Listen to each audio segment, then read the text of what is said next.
Salut, bienvenue sur la chaîne Core Chaîne Exclusive, la chaîne exclusivement dédiée à la blockchain qui verra le jour très bientôt au nom de Core Chain. Alors, aujourd'hui nous allons commencer à lire le white paper parce que ça nous permettra de voir réellement quelle est la valeur de Core Chain. Ok? Donc, sans plus tarder, nous allons commencer. Voici le lien. Vous cliquez ici et ça va vous rediriger vers la page. Ok? Pour accéder à cette partie, vous rentrez dans votre application et puis vous allez en haut, vous allez voir l'onglet livre blanc et vous cliquez dessus. Et ça vous redirigera vers le site. Et vers ici. Et vous cliquez sur white paper qui vous redirigera vers le site. Ok, sans plus tarder, allons-y. D'accord. Et j'ai remarqué que mes vidéos sont un peu longues ces derniers temps. Donc, sur cette vidéo, on va la faire en plusieurs parties. Et qui va s'étaler sur plusieurs jours. Aujourd'hui, nous allons voir un peu l'introduction. En introduction, qu'est-ce que nous avons et qu'est-ce qu'on peut ajouter. Donc, commençons. Oui, le problème de la blockchain est le blockchain Trilema est un problème bien étudié par les universités et les acteurs du marché. Il stipule que toutes les crypto-monnaies, y compris Bitcoin, Ethereum, etc., doivent faire des compromis entre sécurité optimale, évolutivité et décentralisation, en privilégiant souvent deux éléments au détriment du troisième, comme le montre la figure 1. En gros, voilà après la figure. Donc, décentralisation, scalabilité, sécurité, et on voit que la plupart des types de blockchain réalisent et comment on dit ça, Hmm, respecte deux des critères et a du mal avec le troisième. Par exemple, les multi-chaînes, les écosystèmes multi-chaînes, là, par exemple, Cosmos et tout ça, eux, ils sont décentralisés et scalables. Pourtant, les blockchains avec un nombre de transactions élevé sont la plupart du temps scalables et sécurisés. Mais côté décentralisation, ils sont pas trop forts là-dedans. Par exemple, Polygon, BNB, j'en passe. Et en bas, de blockchains décentralisées et sécurisées, mais qui ne sont pas scalables.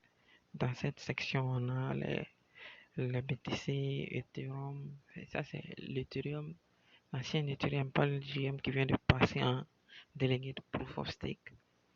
Ok, avançons. D.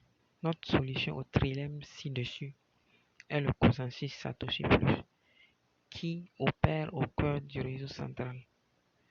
Le consensus Satoshi Plus combine la preuve de travail, proof of work, et la preuve de participation déléguée pour tirer parti des avantages de chacun tout en améliorant simultanément leurs lacunes respectives. Alors, avant de continuer, nous allons parler un peu de ce que c'est que le proof of work ou la preuve de travail et le délégué proof of stake ou la preuve de participation déléguée. Ok, pour parler de proof of work, on va prendre un exemple. Ok, disons que nous sommes une société de fabrication de chaussures et nous voulons sortir un nouveau modèle. Et pour sortir un nouveau modèle, nous récoltons l'avis de nos acheteurs pour savoir s'ils sont favorables sur le nouveau modèle ou bien tel et tel, quelles doivent être les caractéristiques du nouvel modèle, telle couleur ou bien tel type de semelle, des trucs comme ça quoi. Et pour faire ça, on va demander à toutes les personnes qui ont déjà acheté des chaussures de notre société, ça veut dire de notre marque, à venir voter. Ça veut dire que tous ceux qui ont déjà acheté des chaussures ont le droit de venir voter. Ok? Et pour venir voter, ça veut dire que chacun va fournir un effort.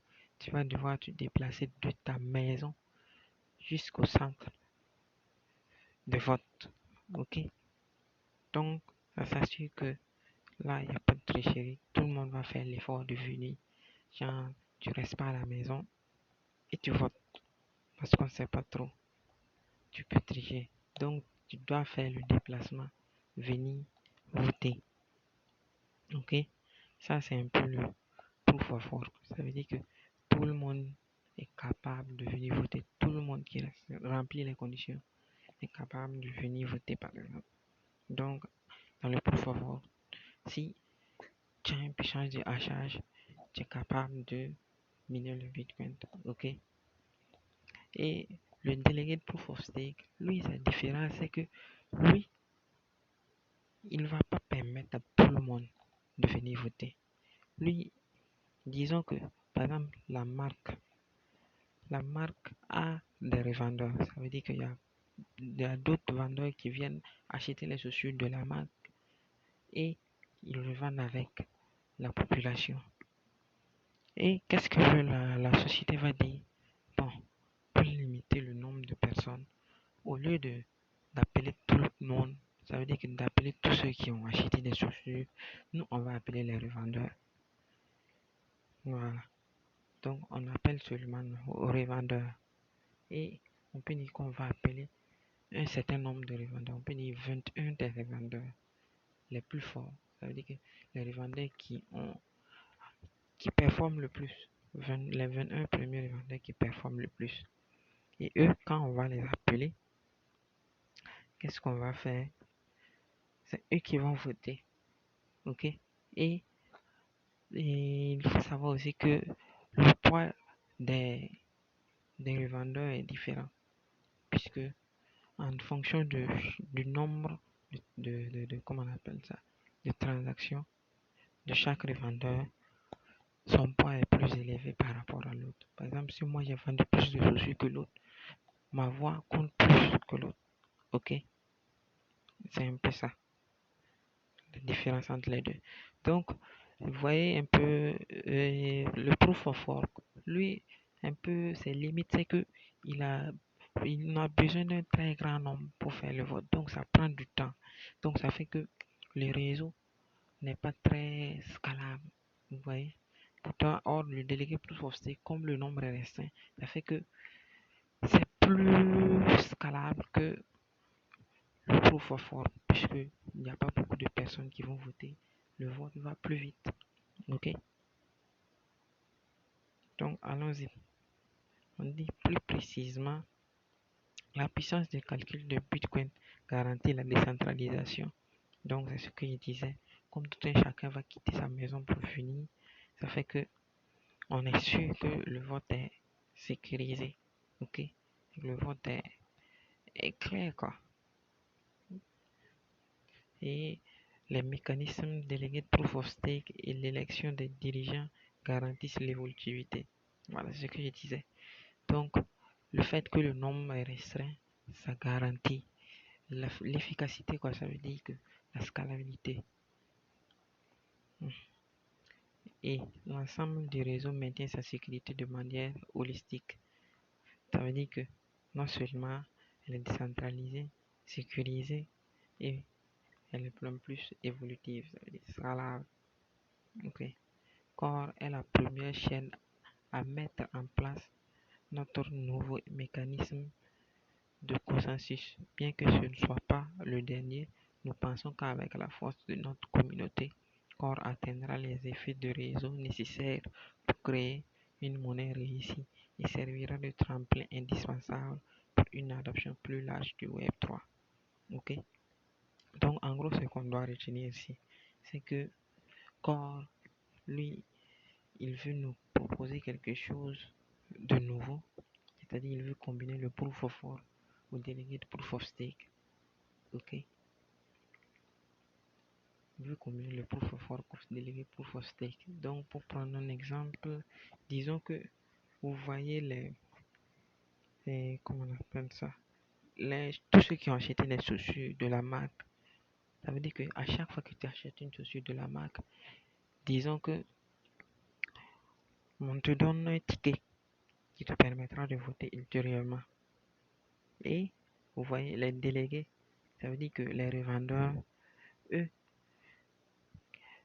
quand ils vont vouloir aller voter, ils vont devoir avoir un certain nombre de tickets de vote. Ça veut dire que les acheteurs vont aller voter au niveau des délégués. Et les délégués vont prendre les votes et ils vont aller maintenant voter.